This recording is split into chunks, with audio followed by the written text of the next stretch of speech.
Tweet, Facebook के माध्यम से ही तेजस्वी यादव को राजनीति की दिशा तय करना है। ये जनता के बीच नहीं घूम सकते हैं, उतना क्षमता ही इनके पास नहीं। ये तो राजकुमार हैं, भ्रष्टाचार के राजकुमार हैं। का गर्मी ठंडा इनको बर्दाश्त होने वाला है। 2015 में उप मुख्यमंत्री का पद डकैती करके प्राप्त किए थे क्या? उसमें राजनीति में डकैती किए तेजस्वी यादव ने? चूंकि बड़ी पार्टी उस समय भी थे तो उप मुख्यमंत्री कैसे बन गए थे? तो जनादेश का सम्मान था या डकैती थी? सुविधा के अनुसार तर्क नहीं दें।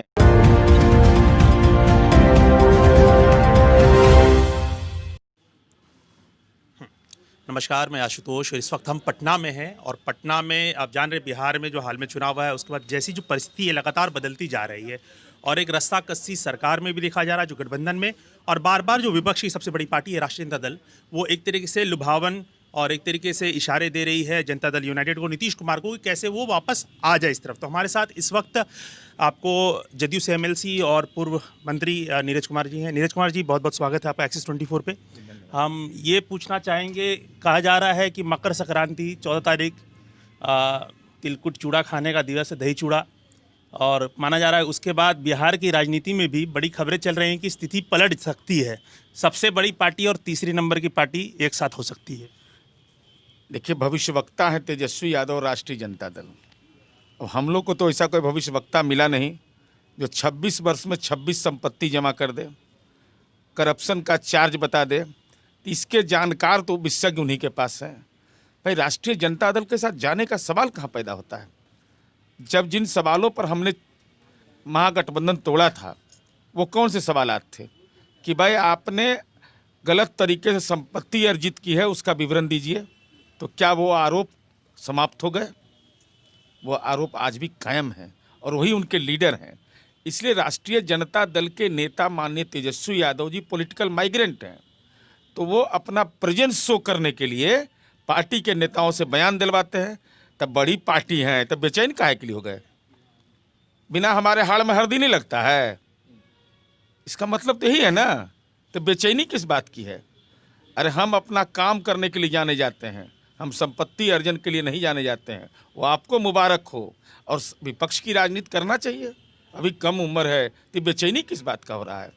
लग रहा है माँ कभी बयान दे रही है, कभी पार्टी के लोग बयान दे रहे हैं, कोई कह रहा है व्यक्तिगत बयान है, कोई कह रहा है कि अरे क्या औचित्य है। इसलिए मेरी यह समझ है, चूँकि इनके नेता राजनीतिक रूप से फरार रहते हैं और पूरा राष्ट्रीय जनता दल पॉलिटिकल कोविड का शिकार है, इसीलिए इसे आप बयान दे रहे हैं। अब लेकिन जैसे बात है, बार बार वो कहते हैं हम राज्य की सबसे बड़ी पार्टी हैं और जो जनता के वोट है उसकी चोरी हुई इलेक्शन में, और बड़े आरोप ये भी लगाते हैं कि, और खासकर अभी जिस प्रकार से 6 आपके अपने विधायक हैं, कैसे भाजपा ने अपने भीतर ले लिया, उसको लेकर बार बार ये कहते हैं कि जो जदयू है वो बीजेपी के बहुत दबाव में कार्य कर रही है। 2015 में उप मुख्यमंत्री का पद डकैती करके प्राप्त किए थे क्या? उसमें राजनीति में डकैती किए तेजस्वी यादव ने? चूंकि बड़ी पार्टी उस समय भी थे तो उप मुख्यमंत्री कैसे बन गए थे? तो जनादेश का सम्मान था या डकैती थी? और हमारी पार्टी ने अरुणाचल के मामले में राष्ट्रीय परिषद के बाद राष्ट्रीय प्रवक्ता ने पार्टी की भावना को व्यक्त कर दिया है, लेकिन बिहार में इसका कोई असर नहीं है। इसलिए मैं जनादेश के सवाल पर कहना चाहता हूं, भाई आप बताइए, संख्या बल अगर आपके पास था तो आप क्यों नहीं गए? महामहिम क्या आप दावा करते? आप बड़ी पार्टी होने का दावा कर रहे थे, आपको बुलाने का अधिकार है, महामहिम को दावा करने क्यों नहीं गए थे? और जब हमने महागठबंधन छोड़ा था उस समय भी आपने दावा नहीं किया था? उस समय भी दावा नहीं किया था, चूंकि संख्या बल के आधार पर ही निर्धारण होता है। अब ये लालू जी का चालीसा अगर पढ़िएगा तो उसके हिसाब से तो बयान का तीर चलते रहेगा, क्योंकि जेल मैनुअल का उल्लंघन कर करके ट्वीट पर ही चलाना है। ट्वीट, फेसबुक के माध्यम से ही तेजस्वी यादव को राजनीति की दिशा तय करना है। ये जनता के बीच नहीं घूम सकते हैं, उतना क्षमता ही इनके पास नहीं। ये तो राजकुमार हैं, भ्रष्टाचार के राजकुमार हैं। का गर्मी ठंडा इनको बर्दाश्त होने वाला है। आपका साथ लगभग नीतीश कुमार 30 सालों का रहा है, आपने सब चीज़ देखा। अचानक उन्होंने राष्ट्रीय कार्यकारिणी के अध्यक्ष पद से उन्होंने इस्तीफा दे दिया, आरसीपी जी को बना दिया अध्यक्ष। तो क्या है, मतलब ये जो 6 विधायक चले गए, इसको लेकर किया गया है, भविष्य में क्या इसको माना जाए? क्योंकि नीतीश कुमार ने ये भी कह दिया एक तरीके से उनका ये आखिरी चुनाव है, उन्होंने पिछले चुनाव में भाषण में ये कहा था, काफ़ी चर्चा में। माननीय मुख्यमंत्री जी ने धमदाहा में अपनी अंतिम चुनावी सभा में अपनी भावना को व्यक्त किया था। वो कौन उम्मीदवार थी? लेसी सिंह जी, महिला, और वहाँ आदिवासियों की आबादी, वहाँ समाज के कमज़ोर तबके की बड़ी आबादी थी, उन्होंने भावनात्मक अभिव्यक्ति की थी। और पार्टी के राष्ट्रीय अध्यक्ष का जो फैसला था, उस संबंध में उन्होंने कहा कि चूंकि हम समय नहीं दे पाते हैं, अगर पार्टी का विस्तार करना है, पार्टी जो भी मेरा कार्यक्रम निर्धारित करेगी, हम बाहर भी जाएंगे, लेकिन चूंकि हम सरकार के काम में हमारी जिम्मेवारी बढ़ जाती है, इसलिए पार्टी के संगठन का विस्तार हम नहीं कर पा रहे हैं।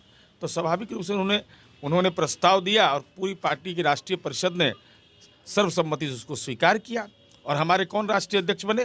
जो भारतीय प्रशासनिक सेवा के पूर्व पदाधिकारी हैं, आईएएस रहे हैं। अब बताइए मुकाबला हमारा किससे है? जो कन्विक्टेड आदमी है, सजा याफ्ता है, जिनको पंचायत का चुनाव नहीं लड़ सकते हैं।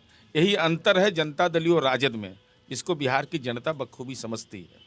अब राष्ट्रीय कार्यकारिणी के बाद राज्य कार्यकारिणी की भी माना जा रहा है कि बदलाव होने जा रहा है, और एक तरीके से आपका नाम भी बहुत ही आगे चल रहा है कि अध्यक्ष पद के लिए। नहीं, देखिए, हम पार्टी के कार्यकर्ता हैं और हम अपनी भूमिका को बेहतर तरीके से जानते हैं और माननीय मुख्यमंत्री नीतीश कुमार जी की कार्यशैली को भी जानते हैं। इसलिए हम उस दौर में न हैं, न हम इस सब में रहना चाहते हैं। हमारी इच्छा केवल यही है कि बिहार ने लंबे कालखंड के बाद माननीय नीतीश कुमार जैसा साफ गोई वाला व्यक्तित्व को पसंद किया है, तो बिहार जो विकास के दौर में है वो और गति पकड़े। और माननीय नीतीश कुमार जी की कार्य क्षमता है कि सामाजिक जकड़न पर प्रहार करता हुआ नए बिहार की संरचना वो कर सकते हैं।